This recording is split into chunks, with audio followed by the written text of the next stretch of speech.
beleza, então. O Rafa vai fazer edição, né? Vai ter edição, não vai? Porque não é ao vivo, né? Vai ser... Tem um ao vivo que já tá rolando já. É gravado, né? Vai gravar e vai mandar o vídeo para eles. Ah, não, então o Rafael vai editar. Não, beleza, então. Fechou. Pode encostar aí, David. Para mim tá tudo certo. Tá, valeu. Bora. É isso. Deixa meu aqui, tudo certinho. Então bora. Olá, pessoal. Beleza, todo mundo? Vamos lá? Bater o nosso gabarito hoje, ver como é que foi essa prova. CHQAO 2023.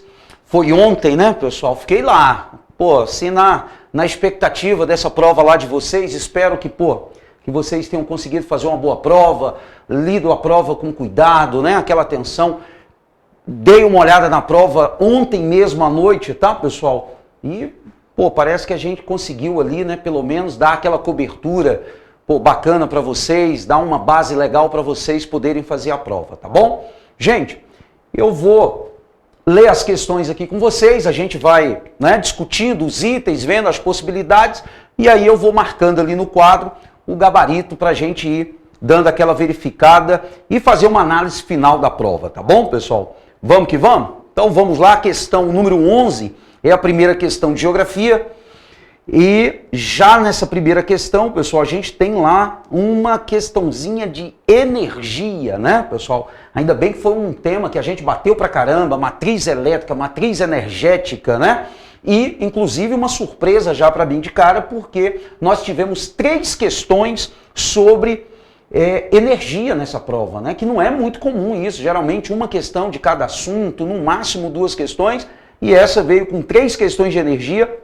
E vamos que vamos. Olha só a questão, pessoal. A matriz energética nacional é considerada uma das mais limpas do planeta devido ao uso intenso de energias renováveis, que em 2016 atingiu o percentual de 41,5% do consumo de energia gerada no Brasil.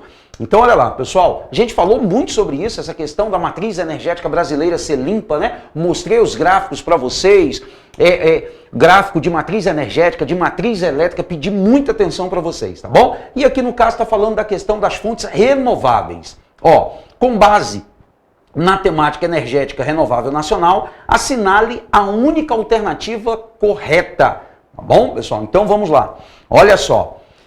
Letra A partir da década de 2010, a energia eólica veio ganhando destaque na participação da geração de energia elétrica, se igualando com a produção de hidrelétricas. Não pode ser esse item, né, pessoal? A eólica está em crescimento, vem num crescimento, inclusive, muito positivo nesse sentido, mas dentro da matriz elétrica brasileira, a hidroeletricidade passa de 60%, né? Então, a eólica está longe ainda disso.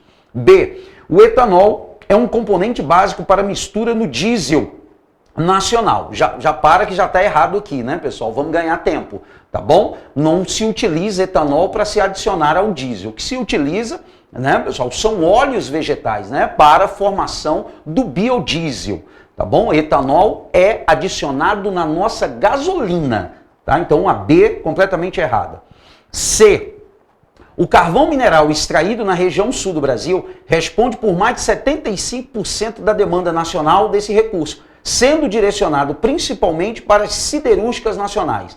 Gente, item C, eu considero como um bom distrator, porque pode gerar uma dúvida aqui esse índice, tá? Mas ele não é o gabarito. Por quê? Porque a nossa produção de carvão mineral é uma produção limitada, a maior parte do carvão que a gente consome é carvão importado.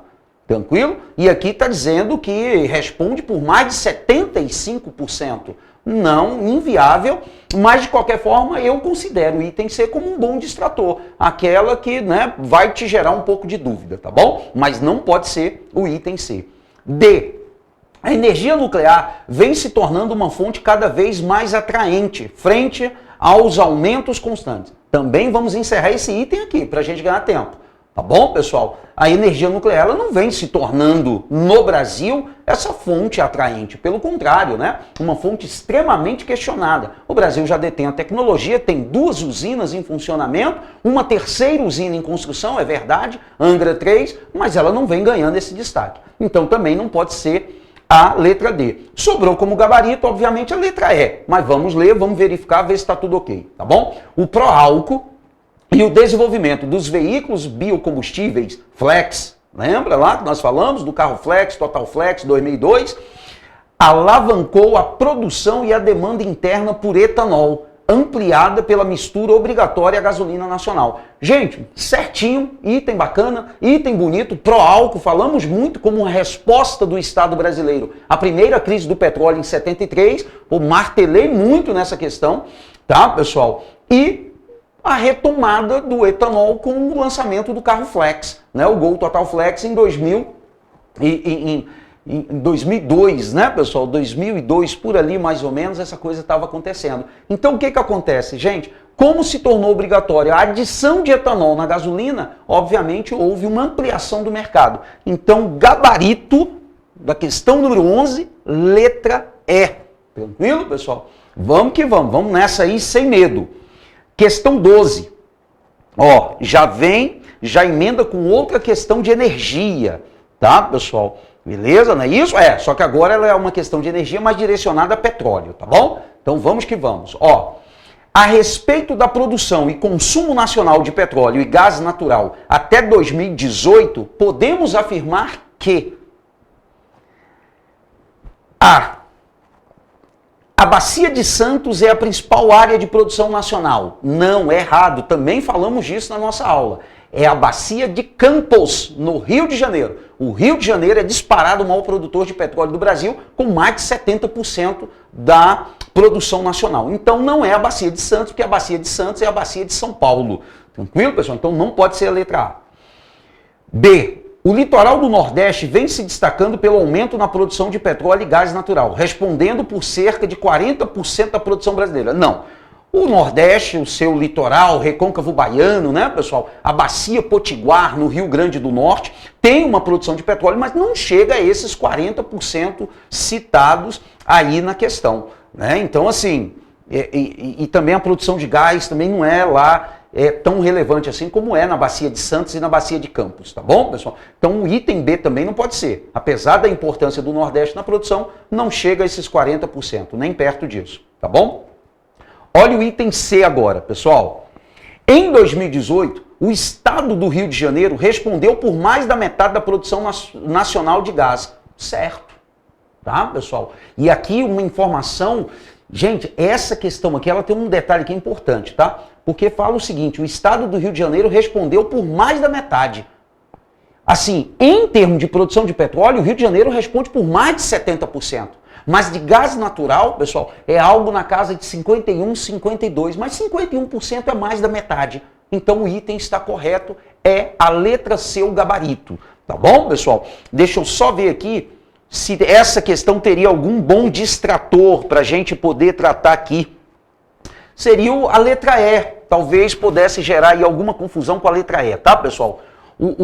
A D está errada, o estado do Amazonas vem se destacando como um dos principais produtores nacionais de petróleo. Não, né, pessoal? Até tem uma pequena produção de gás natural, mas não é esse destaque, e muito menos de petróleo, tá bom? Por enquanto, como a questão limita até 2018, não. Letra E. Desde 2008, com a descoberta do pré-sal, o Brasil se tornou autossuficiente em combustíveis fósseis. Não, principalmente por conta do carvão mineral que a gente já falou, né, pessoal? A produção do Brasil é uma produção de baixa qualidade, o Brasil não produz antracito, por exemplo, e esse carvão ele vem basicamente importado, e aqui não tem autossuficiência não. Nós até chegamos a uma autossuficiência relativa, mas do petróleo, tá? Que depois também foi perdida, mas enfim, vamos lembrar que o Brasil exporta petróleo, ano passado foi o segundo produto da pauta de exportação do Brasil, mas aqui está falando de combustíveis fósseis, e aí o Brasil não é autossuficiente na produção de combustíveis fósseis. Tranquilo, pessoal?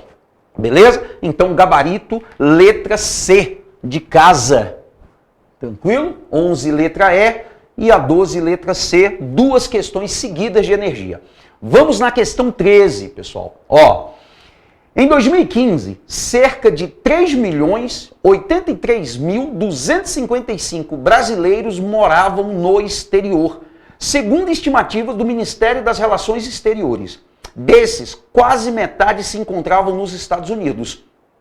A segunda maior colônia de brasileiros no exterior se encontra Gente, essa questão eu achei assim, né? Só um comentário, uma análise dela, eu achei uma questão um pouco sacana, né, pessoal? Porque, pô, ela não te cobra muita, né, conexões, relações, interpretações, não. É mais mesmo ali uma leitura, uma informação que você pode ter, alguma coisa nesse sentido. Tem no material da bibliografia que, né, que a FOG citou? Tem. Só que realmente ficou um pouco, eu achei que essa questão ficou um pouco puxada. Mas como é um concurso, né?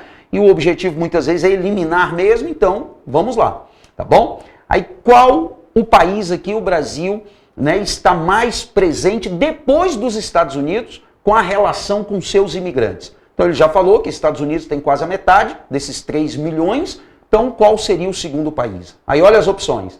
Letra A, no Paraguai, B, na Espanha, C, no Japão, D, em Portugal e E, na França. Gente, o gabarito dessa questão é o Paraguai, né? Muitos brasileiros no Paraguai, atividade agrícola, né, pessoal? Muitos produtores de terra naquele processo de expansão da fronteira agrícola também foram para o Paraguai, brasileiros continuam indo para o Paraguai. Então o gabarito, pessoal, é o Paraguai. Porém, talvez muitos tenham ficado na dúvida com Portugal. Tá, pessoal? Portugal, na verdade, por conta dessa relação, né, dois países lusófonos, né, essa proximidade, a questão histórica, né, a gente sempre conhece algum amigo, conhecido que foi para Portugal, aquela coisa toda. Então, assim, poderia ser o distrator, mas Portugal, na verdade, pessoal, se não me falha a memória, é o 4º ou 5º país que tem o maior número de brasileiros, tá? Então, depois dos Estados Unidos, de fato, é o Paraguai, e isso vai colocar pra gente, então, como gabarito, né, pessoal, a letra A, essa questão, tá? Questão, eu considero uma questão um pouco fraca, né, do que ela vai cobrar. Mas, enfim, tá aí, vamos seguindo. Questão 14, vamos lá. População, hein? Boa também, porque vem uma questão aqui de população, eu gostei das questões de população. Apesar que, se não me engano, foram duas, apesar que eu achei que foram duas questões fáceis, tá, pessoal? Mas vamos lá, 14. Uma pirâmide etária representa o gráfico de uma população dividida por idade e sexo. A respeito da pirâmide etária brasileira, é correto afirmar que... Aí, olha só, gente, fala de pirâmide etária, mas ele não mostra a pirâmide etária. Então, obviamente, ele vai cobrar o quê? O comportamento, né, dessa população que iria gerar algum reflexo lá na nossa pirâmide etária, tá bom? Mas a questão não mostra a pirâmide etária brasileira. Vamos que vamos. Olha só. Letra A. Por ser um país subdesenvolvido, o Brasil apresenta uma pirâmide com base larga e topo estreito. Ih, rapaz, aí não, né, gente? Topo estreito e base larga é lá pré-transição, a primeira fase da transição demográfica, né, pessoal? São países de baixíssimo desenvolvimento, tranquilo? E outro erro gravíssimo aqui é que o Brasil não é um país subdesenvolvido, é um país em via de desenvolvimento, né, pessoal? Então não pode ser a letra A. B. A base e o corpo da pirâmide têm a mesma dimensão, as mesmas dimensões, né? Mas o topo ainda é muito estreito, devido à baixa expectativa de vida no país. Não. A expectativa de vida do brasileiro já está, né, pessoal, na casa dos 76 anos, tá? 78 para as mulheres. Então, essa expectativa de vida ela não é baixa. Então, não pode ser a letra B. Tranquilo? E outra coisa, base, ele diz que é base e corpo. Isso, base e corpo tem a mesma dimensão. Não, não tem, tá? Não, a tendência é que em um dado momento isso se equilibre, mas não tem ainda. C. O topo da pirâmide etária nacional vem ficando cada vez mais largo e a base cada vez mais estreita. Perfeito. Redução da taxa de natalidade, né, pessoal? Com a queda também da taxa de fecundidade, aumento da expectativa de vida. Então, questão C, corretíssimo, né? A base vem estreitando e o topo vem alargando, né? Mostrando o envelhecimento da população brasileira. Discutimos muito isso, hein, pessoal? Falamos aqui de questão previdenciária, né? Reforma, aposentadoria, falamos de tudo isso. Então, bacana essa questão, gostei da questão, uma questão fácil, tá, pessoal? Mas eu gostei, achei bacana, tranquilo. E aí, vamos que vamos, essa questão foi tranquila pra gente também. Aí, vamos lá, gente, ó. Gabarito, então, C. Vamos só ver as outras questões, já que a gente está comentando tudo, né, pessoal? Vamos que vamos. D. A pirâmide etária já é similar dos países desenvolvidos do mundo. Não, aí também não. Os países mais desenvolvidos do mundo, a pirâmide já está invertendo, né, pessoal? E a brasileira ainda não.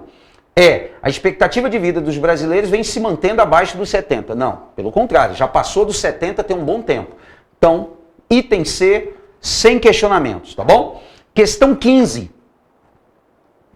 Gente, eu esqueci de fazer um ponto aqui importante, que era ir anotando aqui cada questão, a temática para a gente avaliar depois, tá bom? Então aqui, ó, foi energia. Aí a questão 13 foi... Vou ter que voltar nela aqui, porque eu não vou lembrar o que foi. Não, vou sim. Vou lembrar aqui, porque eu já tenho anotado aqui, ó, pessoal. Foi população, né? Foi população aqui, ó. População, imigração, né? E a população, a questão 14 também, população, né, pessoal? Só que demografia, né? Demografia, tá? Anotar aqui pra gente comentar isso depois. Vamos para a questão 15, gente? Bora? Bora para esse gabarito não ficar muito comprido, hein? Vamos que vamos. Questão 15. Ao longo do século XXI, o Brasil voltou a ser um país exportador de commodities para o mundo. Hoje, somos um dos principais produtores de alimentos no planeta. Maravilha, tranquilo? A respeito da produção de alimentos dentro do território brasileiro, é incorreto, tá, pessoal? Incorreto afirmar, tá? Então a gente tem que ter essa atenção aí na hora da prova, né? Porque aqui, no caso, está querendo a questão incorreta, não a correta, tá bom? E essa questão eu considerei uma questão difícil, tá, gente? Essa questão aqui, eu olhei, eu falei, opa, essa questão aqui tem um distrator forte aqui, tá bom? Vamos lá. A soja é o principal produto agrícola brasileiro no valor de produção. Certinho. Ano passado, a soja foi a número 1, né, de exportações do Brasil, seguida pelo petróleo. Então tá certo, como que é incorreta, não pode ser. As grandes propriedades respondem principalmente pela produção de soja, café, cana-de-açúcar, laranja e carne bovina. Certinho, então não pode ser o gabarito. Letra C, tá? As médias propriedades são as responsáveis pela produção de arroz, feijão e mandioca. Eita, lelê! Tá? Aí aqui agora pegou, né, pessoal? Mas tá certo. Tá, pessoal? Tá certo? Não, tá certo essa ser o gabarito, tá? Mas a afirmação é errada. Porque a produção, pessoal, de arroz se dá mais em grandes propriedades. E feijão e mandioca em pequenas propriedades. Tá, pessoal? Então, assim, tá errada essa informação. É o gabarito, letra C de casa. O assunto é agrária, tá, pessoal? Mas ficou essa questão difícil. E por que eu achei que essa questão ficou difícil? Pela afirmativa D. Carne suína, leite e ovos são produzidos predominantemente em unidades familiares. Tá certo. E se tá certo, não pode ser o gabarito. Tá, pessoal? Professor, mas a gente tem grandes propriedades de granja, de não sei o que produz ovos também. Tem, gente. Mas ele não diz que é exclusivamente. Ele diz predominantemente em unidades familiares, agricultura familiar. Tranquilo, pessoal? Então essa afirmação está certa, portanto não pode ser o gabarito, tá? Letra E. Quem tiver dúvida, tá, gente? Essa temática, eu até anotei isso aqui para vocês, ó. Essa temática, ela aparece na página da bibliografia de vocês, da FOG, na página 664, tá? Beleza? Nas lavouras temporárias como o milho, a soja e o feijão, há apenas uma colheita por plantio, certo? Gente, um peguinha desgramado nesse item, né? Uma colheita por plantio. Sim, por plantio é somente uma. Não quer dizer que seja somente uma colheita por ano, mas por plantio. Por quê? Porque é temporário, você arranca o pé. Se arrancou o pé, você não tem como fazer outra colheita naquele mesmo, né, pessoal, o pé que foi plantado. Tá bom? Então um peguinho aí, mas eu acho que talvez a gente não tenha ninguém caído nessa não, tá bom? Questão 16. Outra de energia, tá, gente? Olha aí, ó, aquilo que eu falei, ó. Aí a gente volta aqui para a questão 16, outra questão de energia. Isso aqui me chamou a atenção. 3 questões de energia na mesma prova, tá? Mas vamos lá. O setor de petróleo e gás é um dos mais relevantes da indústria mundial, pois além de alimentar as principais matrizes energéticas, contribui para a geração de divisas com sua exportação e empregos de alta qualificação e produtividade, e a arrecadação de tributos nas esferas municipal, estadual e federal. Ok? Tá aí o texto. Analise as sentenças a seguir no que diz respeito à organização espacial da produção energética brasileira e assinale a única alternativa correta. Gente, aí aqui de novo a gente cai naquilo que eu bati pra caramba também um curso inteiro com vocês. A noção espacial, né? Vocês veem que na questão, no comando da questão ele já está dizendo que vai pedir a noção espacial, tá bom? Então vamos lá.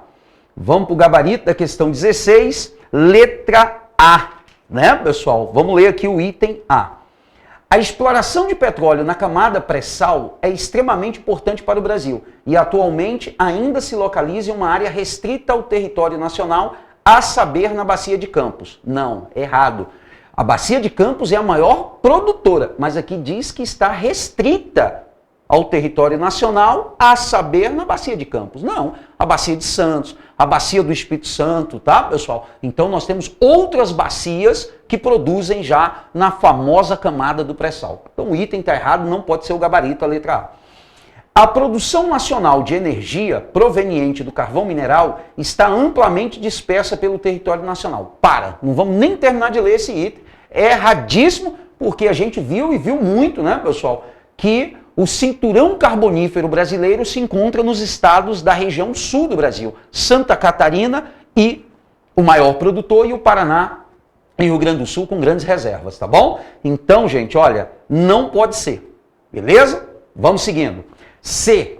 O aproveitamento do potencial hidrelétrico da bacia amazônica é hoje um dos mais altos no país, chegando a 40% do total disponível. Não vou nem terminar. Está errada essa afirmativa. A bacia amazônica, falei muito isso para vocês, pessoal, é a que tem o maior potencial gerador.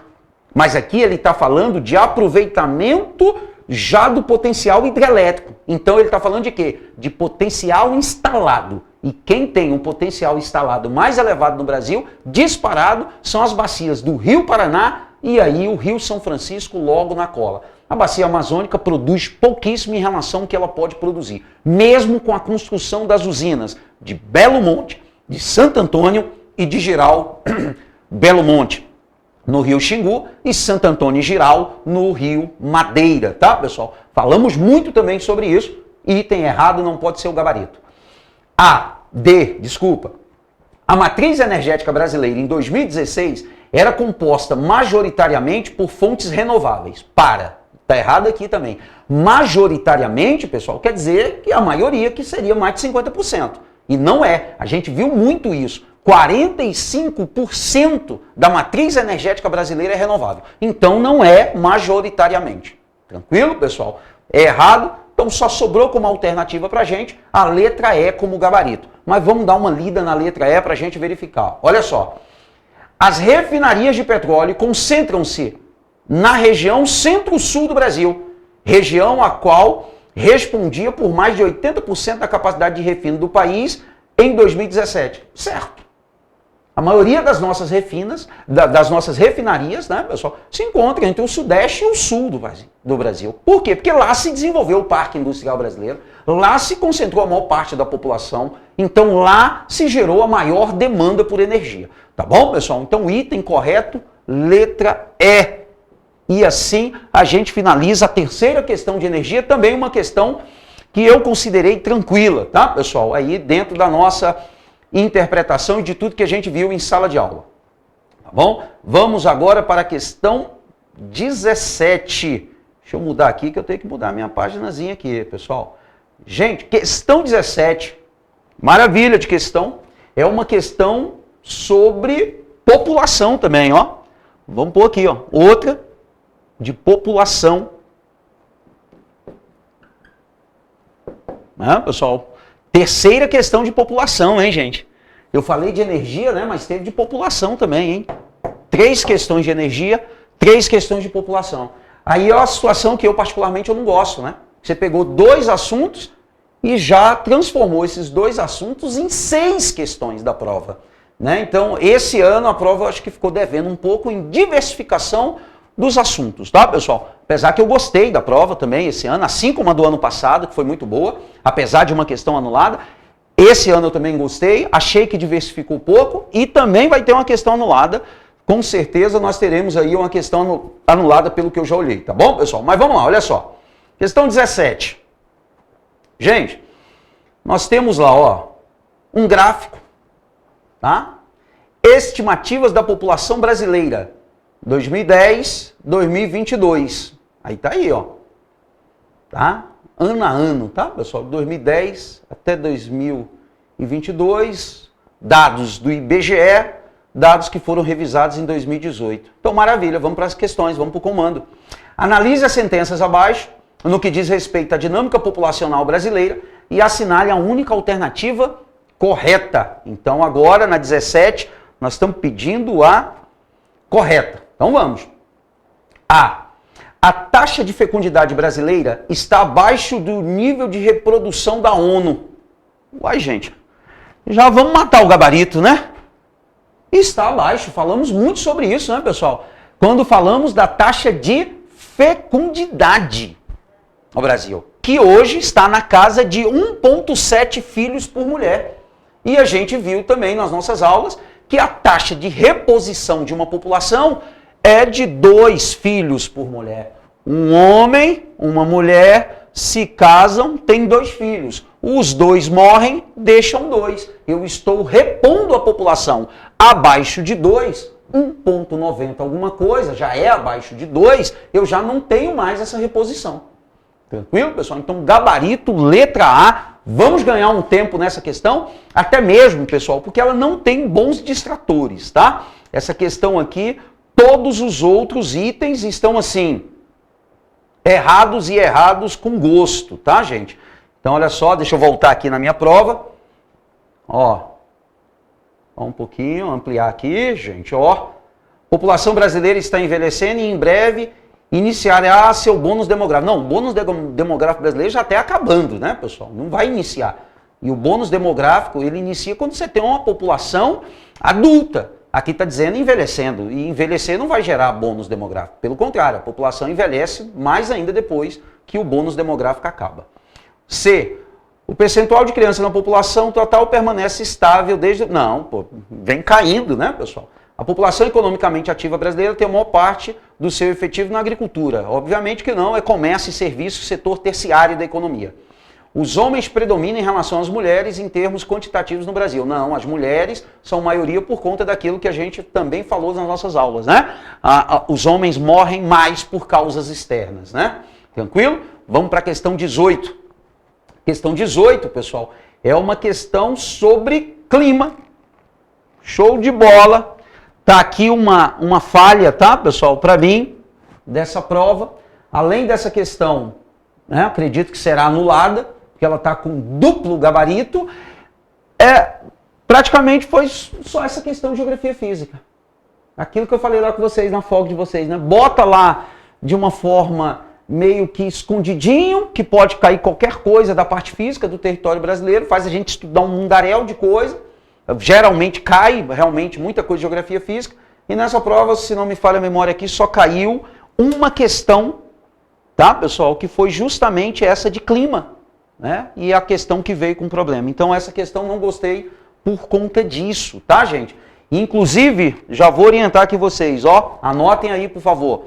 O mapa da página 137 do livro é o que vocês vão utilizar para fazer o recurso de vocês, tá bom, pessoal? Vamos lá para a questão, para a gente ver qual é o problema dela? Olha lá. Ela trabalhou com uma classificação de clima um pouco diferente, né, pessoal? Mas que é a mesma lógica de tudo aquilo lá que a gente viu, Equador, trópico, subtropical, né? A mesma lógica. Alguns nomezinhos diferentes, mas que o próprio nome já dá a ideia do que seria, tá bom? Existem diferentes mapas de tipos de clima no Brasil, ou de classificação climática, construídos a partir de diferentes critérios. Considere as cidades apresentadas nas opções a seguir e o tipo de clima mencionado em cada opção. Em seguida, com base na classificação climática elaborada pelo IBGE, em seu Atlas Geográfico Escolar, 7ª edição, Rio de Janeiro, pá, aquela coisa toda, escolha a única opção relacionada corretamente à cidade e à unidade climática. Aqui é a primeira informação, tá, pessoal? Ele cita aqui um Atlas escolar, aquela coisa toda, mas é o mapa que está no livro. Não é que ele está te pedindo o Atlas como material. É porque no livro, na página 137, tem um mapa. E esse mapa foi retirado do Atlas escolar do IBGE, que aliás é muito bom. Tá bom? Aí vamos lá, olha só. Cidade de Porto Alegre, tá, pessoal? Letra A. Mesotérmico brando e superúmido. Certo. Então a letra A já pode ser o gabarito, tá, pessoal? Letra A de cara pode ser o gabarito. Professor, essa palavra aí, mesotérmico. Gente, meso meio, né? Então mesotérmico são aqueles climas ali da área subtropical. Não são os climas quentes, tá? Seriam esses climas que estão ali dentro da região subtropical para temperada, né? Que as estações são muito bem marcadas. Tem um período quente, tem um período frio, tá? Isso é o mesotérmico. Porto Alegre é mesotérmico e é úmido, tá, pessoal? Tá dentro de uma região super úmida. Beleza? Tranquilo? Então, já pode ser o gabarito. AB, Porto Velho. Quente e superúmido, sem seca e subseca. Gente, esse distrator é difícil, porque Porto Velho está na região equatorial. É quente, só que não é superúmido, é úmido. Superúmido é a parte mais ocidental da Amazônia. Pega o Acre, o Amazonas, Roraima, aí é superúmido, tá? E Porto Velho tem período seco. Só que é de 1 a 3 meses só. É muito curto, mas tem, não é, tá? Superúmido. Então o B está errado. C, cidade de Teresina, quente e árido. É errado, gente. Árido não tem no Brasil, falei muito isso para vocês. O que nós temos de mais seco no Brasil é tropical semi-árido no sertão nordestino. Semi-árido. Árido não temos. Então tá errado.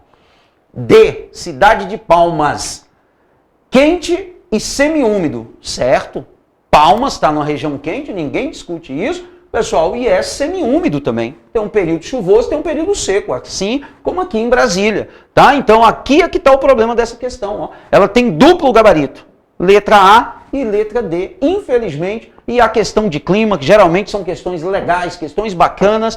Tá, pessoal? E tá aí já a página para vocês recorrerem para ir organizar o recurso de vocês. Tranquilo? Vamos para a questão 19. Gente, questão 19, tá aqui, ó. Tem um fragmento, né? Leia o fragmento a seguir e responda o que se pede.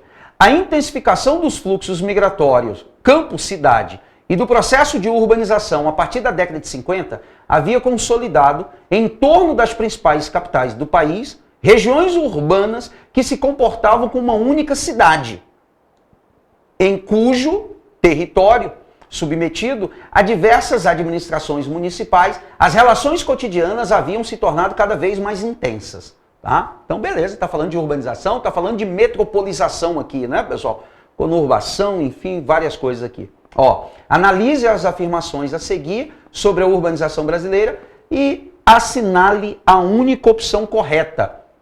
Gente, essa questão de urbanização, espetacular, uma questão muito boa. Gostei muito da questão 19, urbanização. Vou anotar aqui a temática dela. E eu considerei uma questão, gente, difícil, porque ela tem um bom distrator também. Ela tem uma letra aí que pode tirar um pouco da sua atenção, tá bom? Vamos lá para a questão. Deixa eu virar aqui, que eu estou tentando ler na letra miúda, gente. E aí vocês já sabem, né, que não vai. A visão já não é mais aquela mesma. Ó, letra A. As regiões metropolitanas foram instituídas já nos anos de 1950 para fins de planejamento e gestão territoriais no contexto da expansão da atividade industrial e do setor de serviços. Gente, é esse distrator que pode te pegar, mas está errado isso aqui. Para e pensa. A industrialização se intensifica muito a partir da década de 50, com Vargas, né, pessoal? Década de 40, com Vargas, 50. Aí vem plano de metas. a industrialização está se intensificando. Então aí está se intensificando, pessoal, os fluxos migratórios do campo para a cidade, que é o que o texto fala. Então o problema da metropolização ele vai ser mais na frente um pouco. Não vai ser um problema gerado de imediato. Tranquilo, pessoal? Então as regiões metropolitanas no Brasil, elas são criadas na década de 70, gente. As primeiras. Então não na década de 50. É um item sacana? É porque ele está cobrando basicamente de você um período. Mas você tinha condições de fazer essa análise, né? Mas é década de 70. É 1973, tá, pessoal? A lei que estabelece as normativas para a criação de regiões metropolitanas no Brasil. Então o item está errado por isso. Mas é um item sacana, eu confesso também. É um item difícil, né? Aqui realmente o cara já tem que estar ali no nível de conhecimento de urbana, já bem avançado, para sacar essa maldade aí do item. Tá, pessoal? Vamos pro B? Vamos pro B para a gente ganhar tempo. Ó, a criação de regiões metropolitanas é uma atribuição exclusiva do Poder Executivo Federal. Para que está errado. Primeiro que não é Poder Executivo que cria, ele executa. Quem cria é o Legislativo, né, pessoal? E Estado é que cria região metropolitana. Só cria-se região metropolitana na esfera federal se for RID. Se a região metropolitana tiver municípios de mais de um estado. Falamos muito sobre isso, gente. Lembram disso? Falamos de região metropolitana, falamos de criação de RID, falei que era lei estadual, ainda falei, lei estadual, região metropolitana. Se for RID, lei federal. Tá bom, pessoal? Então tá errado por isso. C. A região norte não conta com a existência de regiões metropolitanas. Vamos ganhar tempo, tá errado. Obviamente nós temos Manaus e Belém como as duas metrópoles da região norte. D. As RIDs, regiões integradas de desenvolvimento, são regiões metropolitanas que têm municípios de mais de uma unidade da federação. E sendo assim, a criação de uma RID se dá por meio de lei federal. Pronto, tá aí o gabarito, lindo, que questão bonita, gente. Bonita essa questão, quando eu vi na prova que eu li, eu falei, nossa senhora, que bacana, né, gente? A gente rala aí pra caramba o ano todo estudando, papirando, como vocês gostam de dizer, e aí chega na hora da prova, pô, bate uma questão dessa, exatamente em cima daquilo que a gente falou, né, pessoal? Aliás, se vocês perceberem, né, gente, assim, como que, pô, essas questões muita coisa a gente martelou em cima, né? RID, região metropolitana, foi uma delas, né? Então eu particularmente, né, que tento aí dar esse apoio para vocês, ao longo do ano eu fico muito satisfeito, porque, pô, falamos muito disso, tá bom? Gabarito de urbanização. Vamos para 20, pessoal? Questão 20 diz o seguinte, olha, leia as citações a seguir. A 20 é a questão física também, né, gente? Eu tinha falado só de clima, mas teve essa aqui de domínios. Ó, domínios morfoclimáticos. Então, maravilha, uma questãozinha de domínios. Aí vamos lá. Citação 1. Desenvolve-se nos estuários e a vegetação é halófita. Gente, aqui, vegetação halófita, a gente já matou o que está falando. Tranquilo? Eu falei essa palavra para vocês. Halófita, vegetação adaptada a ambientes com sal. Ambientes salinos. Falamos de xerófitas, halófitas, falamos de um monte de fita e eu fui dando a manha para vocês de etimologia da palavra, hein? Tá vendo? Chega o cabo a dar aquela arrepiada, né, gente? Galera, ainda dei o exemplo de halófita.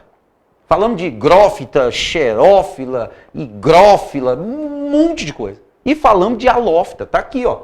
Tá? Então, ambiente salino. Ambiente salino é ambiente litorâneo, pessoal. Ele está falando aqui de Restinga, está falando de mangue, está falando disso aqui. Já matamos, tá? Citação 2. Cerca de 40% de sua área foi desmatada. Isso é muito questionável, esses 40%. Mas calma, que não cabe recurso, não. Tá bom? É questionável essa informação. Porque nós temos informações que seria já muito mais do que 40%. Mas ok, ó. Cerca de 40% de sua área foi desmatada. É constituída por vegetação caducifólia. Falamos sobre isso também. Vegetação que cai em um período do ano. Predominantemente arbustiva, raízes profundas, pivotantes, galhos retorcidos e casca grossa. Falamos disso. Escleromorfismo oligotrófico, né, pessoal? Então, obviamente, nós estamos falando de cerrado, né? Texto 2 é cerrado. Aí vamos para o item. Assinale a alternativa que indica os ambientes naturais, os quais correspondem às descrições apresentadas nas citações 1 e 2. Letra A, Mata Atlântica e Cerrado. Se o cabra for afoito, ele vai na letra A, hein? Mas não é, porque ele está falando de vegetação litorânea. Mata Atlântica está na faixa litorânea, mas claramente na situação 1, ele está falando de restinga. Ele está falando de mangue, tá? Alófita. Mata Atlântica não tem espécies alófitas, tá, pessoal? Beleza? Então não pode ser a A. Cuidado, segura a ansiedade um pouco, hein? B, vegetação litorânea, restingas, manguezais e cerrado. Tá aí o nosso gabarito. Letra B, né, pessoal? Restinga, mangue, vegetação alófita, ambiente salino, cerradão, escleromorfismo oligotrófico. Falamos de tudo isso. Gente, maravilha, meus queridos. Está aqui o nosso gabarito de geografia, aqui do curso Degraus. Acredito que o gabarito oficial não deva variar muito disso. Essa prova ela foi, né, os distratores não foram muito fortes, os distratores. O gabarito estava mais evidente. Então acredito que esse também deve ser o gabarito oficial. Vamos esperar agora o Exército, né, pessoal, fazer essa publicação. E de antemão, a questão 18, a questão de clima, eu colocaria aí como uma questão anulada, tá? Boa prova com essa ressalva de ter 3 questões de energia, 3 questões de agrária, poderia ter sido 2 de cada e 2 questões de outras temáticas. Eu particularmente senti falta de Ross, né, pessoal? Uma questãozinha de classificação de Jurandir Ross teria pegado bem, porque daí a gente ia lá para um nível lá em cima. E quem acerta uma questão de classificação de Ross, você sabe que na concorrência final está lá na frente, tá bom? Gente, um grande abraço para todos vocês novamente, tá? Tudo de bom, sucesso para cada um de vocês e qualquer coisa, estamos aqui no curso Degraus para dar um suporte para vocês, qualquer auxílio, ok? Agradeço, forte abraço a todos, até mais!